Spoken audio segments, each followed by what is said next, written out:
Hi friends, welcome back to my today's class ICD 10 Coding Guidelines Chapter 5 Mental, Behavioral and Neurodevelopmental Disorders. ഇതിലെ code range വരുന്നത് F01 to F99 ആണ്. ഇനി guidelines എന്തൊക്കെയാണെന്ന് നോക്കാം. First one, pain disorders related to psychological factors. Pain psychological ഫാക്ടേഴ്സുമായിട്ട് ബന്ധപ്പെട്ട pain codes എങ്ങനെ code ചെയ്യാം എന്നാണ് പറയുന്നത്. ഇവിടെ രണ്ട് കോഡുണ്ട്, F45.41 F45.42. ഇനി F45.41 എന്ന് വെച്ചാൽ pain that is related to psychological disorders. ഈ F45.41 കോഡ് ഒരിക്കലും G89 കോഡിന്റെ കൂടെ കോഡ് ചെയ്യാൻ പാടില്ല എന്നാണ് പറയുന്നത്. നമ്മൾ ICD-10 കോഡിംഗ് ബുക്കിൽ പോയിട്ട് G89 കോഡ്സിന്റെ താഴെ എക്സ്ക്ലൂഡ് 1 നോട്ടിൽ നോക്കുകയാണെങ്കിൽ അവിടെ കറക്റ്റ് ആയിട്ട് മെൻഷൻ ചെയ്തിരിക്കും ഈ G89 category should not be assigned with F45.41 പറഞ്ഞിട്ടുണ്ടാവും. അതുകൊണ്ട് F45.41 ഒരിക്കലും G89 കോഡിന്റെ കൂടെ കോഡ് ചെയ്യാൻ പാടില്ല. ഇനി നെക്സ്റ്റ് F45.42 എന്ന് വെച്ചാൽ pain disorders that is related psychological factors. ഈ കോഡിന്റെ ഗൈഡ്ലൈൻസ് എന്താണെന്ന് വെച്ചാൽ if there is a documentation of psychological component for a patient with acute or chronic pain. ഇങ്ങനെ സൈക്കോളജിക്കൽ കോമ്പണൻസ് ഉണ്ട്, ആ പേഷ്യന്റിന് അക്യൂട്ട് ആൻഡ് ക്രോണിക് പെയിനും ഉണ്ടെന്ന് പറഞ്ഞാൽ F45.42 കോഡ് ചെയ്തിട്ട് അതിൻ്റെ കൂടെ G89 കോഡും കോഡ് ചെയ്യണം. ഇവിടെ അക്യൂട്ട് ആൻഡ് ക്രോണിക് പെയിനും തന്നിട്ടുണ്ട്, അപ്പം F45.42ഉം G89ഉം കമ്പൈൻ ചെയ്ത് കോഡ് ചെയ്യാം എന്നാണ് പറയുന്നത്. G89 എന്ന് വെച്ചാൽ pain not elsewhere classified. Next, mental and behavioral disorders due to psychoactive substances use. Psychoactive substances എന്ന് വെച്ചാൽ എന്താണ്? നമ്മൾ ഹെറോയിൻസ്, ഡ്രഗ്സ് ഒക്കെ യൂസ് ചെയ്യുന്ന ആൾക്കാരില്ലേ, ആ സബ്സ്റ്റൻസസ് ആണ്, ആ ഡ്രഗ്സ് ഹെറോയിനൊക്കെ ഈ സബ്സ്റ്റൻസസ് ആണ് സൈക്കോആക്റ്റീവ് സബ്സ്റ്റൻസസ്. ആ സബ്സ്റ്റൻസസ് യൂസ് ചെയ്യുന്നത് കൊണ്ട് ആളുകൾക്ക് എന്ത് സംഭവിക്കാം, മെന്റലായിട്ടും ബിഹേവിയറലായിട്ടും ഡിസോർഡേഴ്സ് ഒക്കെ വരാൻ ചാൻസസ് ഉണ്ട്. അതിൻ്റെ first guide line in remission. In remission എന്ന് വെച്ചാൽ എന്താണ് മീനിങ്? ഒരു കണ്ടീഷൻ ഉണ്ട്, ആ കണ്ടീഷൻ കംപ്ലീറ്റ് ആയിട്ട് ക്യൂർ ആയിട്ടില്ല, പക്ഷെ കുറെ നാളുകൾക്ക് സിംറ്റംസോ സൈനോ ഒന്നും കാണിക്കുന്നില്ലെങ്കിൽ ആ പീരീഡിന് പറയുന്നതാണ് ഇൻ റിമിഷൻ. ആ കണ്ടീഷൻ ക്യൂർ ചെയ്തിട്ടില്ല, എപ്പോൾ വേണമെങ്കിലും വരാം, പക്ഷെ ഇപ്പോൾ സൈൻ ആൻഡ് സിംറ്റംസോ ഒന്നുമില്ല, അതാണ് ഇൻ റിമിഷൻ. ഇൻ റിമിഷനിൽ എന്താണ് ഗൈഡ് ലൈൻസ് എന്ന് നോക്കാം.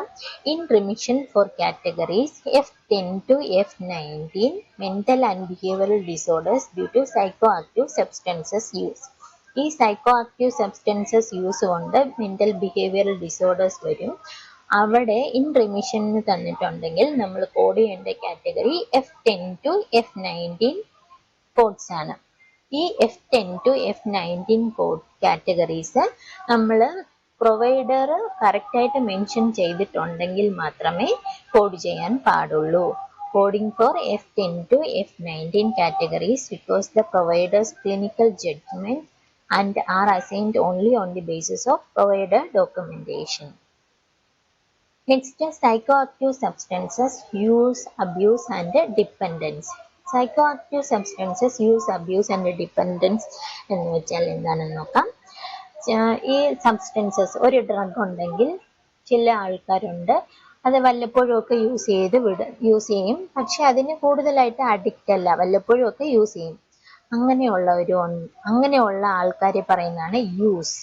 ഇനി അബ്യൂസ് എന്ന് വെച്ചാൽ involves excessive or harmful use of substances. അവർക്ക് കൂടുതലായിട്ട് യൂസ് ചെയ്യും, അതുകൊണ്ട് അങ്ങനെ യൂസ് ചെയ്യുന്നത് കൊണ്ട് ചില നെഗറ്റീവ് കോൺസിക്വൻസസ് ഒക്കെ ഫേസ് ചെയ്യാൻ ചാൻസസ് ഉണ്ട്. അങ്ങനെയുള്ള ആൾക്കാരാണ് abuse.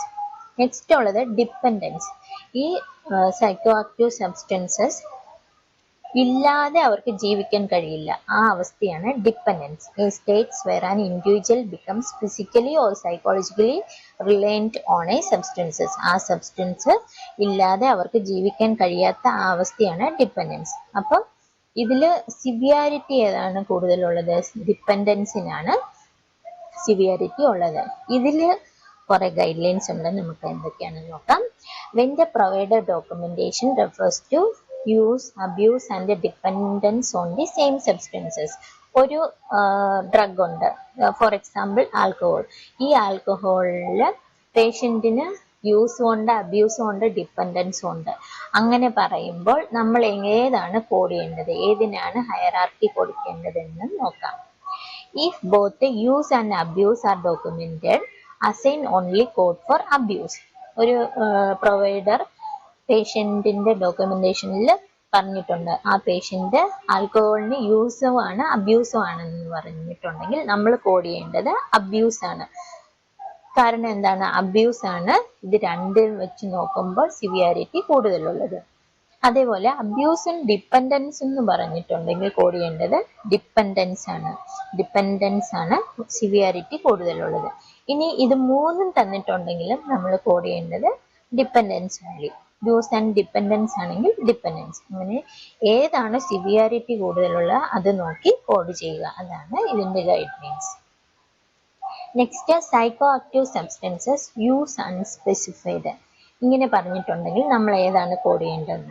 The codes for unspecified psychoactive substances use അങ്ങനെ തന്നിട്ടുണ്ടെങ്കിൽ നമ്മൾ കോഡ് ചെയ്യേണ്ട കാറ്റഗറി F10.9 സീരീസ് തൊട്ട് F19.9 ഈ സീരീസ് എല്ലാമാണ് നമ്മൾ കോഡ് ചെയ്യേണ്ടത്. അത് കോഡ് ചെയ്യേണ്ടത് എങ്ങനെയാണ്? Should only be assigned based on providers documentation. Provider കറക്റ്റായിട്ട് മെൻഷൻ ചെയ്തിട്ടുണ്ടെങ്കിൽ മാത്രമേ കോഡ് ചെയ്യാൻ പാടുള്ളൂ. Next, medical condition due to psychoactive substances use, abuse and dependence. ഒരു പേഷ്യന്റിന് ഒരു മെഡിക്കൽ കണ്ടീഷൻ ഉണ്ട്, അതെന്തുകൊണ്ടാണ്? സൈക്കോ ആക്റ്റീവ് സബ്സ്റ്റൻസസ് കൊണ്ട് മെഡിക്കൽ കണ്ടീഷൻ ഉണ്ടായി എന്ന് പറയുമ്പോൾ എങ്ങനെയാണ് കോഡ് ചെയ്യേണ്ടത്? Medical condition due to substances use, abuse and dependence are not classified as substance induced disorder. ഇങ്ങനെ പറയുമ്പോൾ നമ്മൾ ഒരിക്കലും സബ്സ്റ്റൻസ് ഇൻഡ്യൂസ്ഡ് ഡിസോർഡറിന്റെ കോഡ് പോയിട്ട് കോഡ് ചെയ്യാൻ പാടില്ല. അതിന് പകരം നമ്മൾ കോഡ് ചെയ്യേണ്ടത് ഈ സബ്സ്റ്റൻസ് ഇൻഡ്യൂസ്ഡ് ഡിസോർഡറിന് വേറെ ഒരു കോഡുണ്ട്, ആ കോഡല്ല കോഡ് ചെയ്യേണ്ടത്. അതിന് പകരം നമ്മൾ കോഡ് ചെയ്യേണ്ടത് assign the diagnosis codes for medical condition as directed by alphabetical index along with the appropriate psychoactive substances use ആണോ, അബ്യൂസ് ആണോ, ഡിപ്പെൻഡൻസ് ആണോ എന്ന് കോഡ് ചെയ്യുക. ഇവിടെ സിമ്പിൾ ആയിട്ട് ഒരു മെഡിക്കൽ കണ്ടീഷൻ ഉണ്ട്, ആ കണ്ടീഷൻ സൈക്കോ ആക്റ്റീവ് സബ്സ്റ്റൻസസ് കൊണ്ടാണ് വന്നതെങ്കിൽ നമ്മൾ ആദ്യമേ കോഡ് ചെയ്യേണ്ടത് ആൽഫബറ്റിക്കൽ ഇൻഡെക്സിൽ പോയിട്ട് ആ മെഡിക്കൽ കണ്ടീഷന്റെ കോഡ് ആദ്യമേ കോഡ് ചെയ്യുക. അതിനുശേഷം സൈക്കോ ആക്റ്റീവ് സബ്സ്റ്റൻസസിന്റെ കോഡ് നോക്കിയിട്ട് യൂസ് ആണോ, അബ്യൂസ് ആണോ, ഡിപ്പെൻഡൻസ് ആണോ നോക്കിയിട്ട് അതിന്റെ കോഡും കോഡ് ചെയ്താൽ മതി. ഇവിടെ ഫോർ എക്സാമ്പിൾ കൊടുത്തിട്ടുണ്ട്.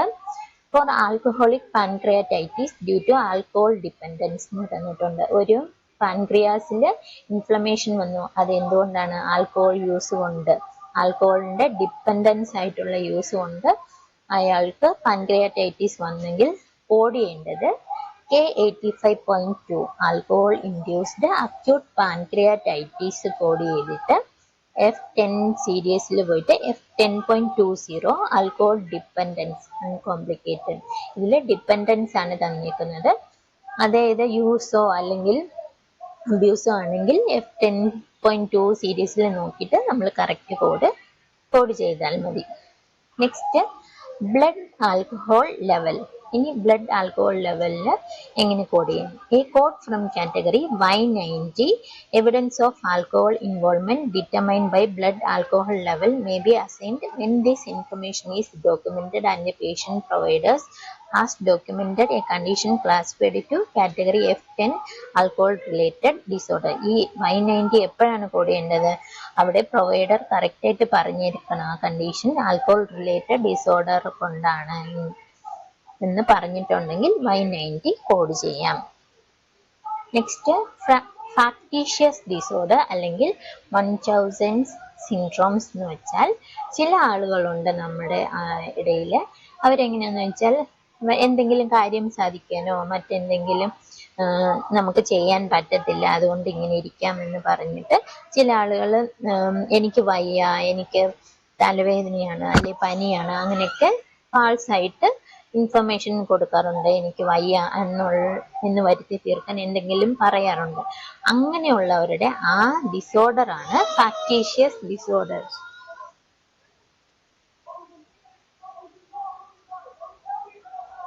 For patient with a documented factitious disorder on self-assigned appropriate code from category F68.1 factitious disorder. ഈ factitious disorder വന്നെങ്കിൽ നമ്മൾ കോഡ് ചെയ്യേണ്ടത് F68.1 ആണ്. അതിന് factitious disorder imposed on self.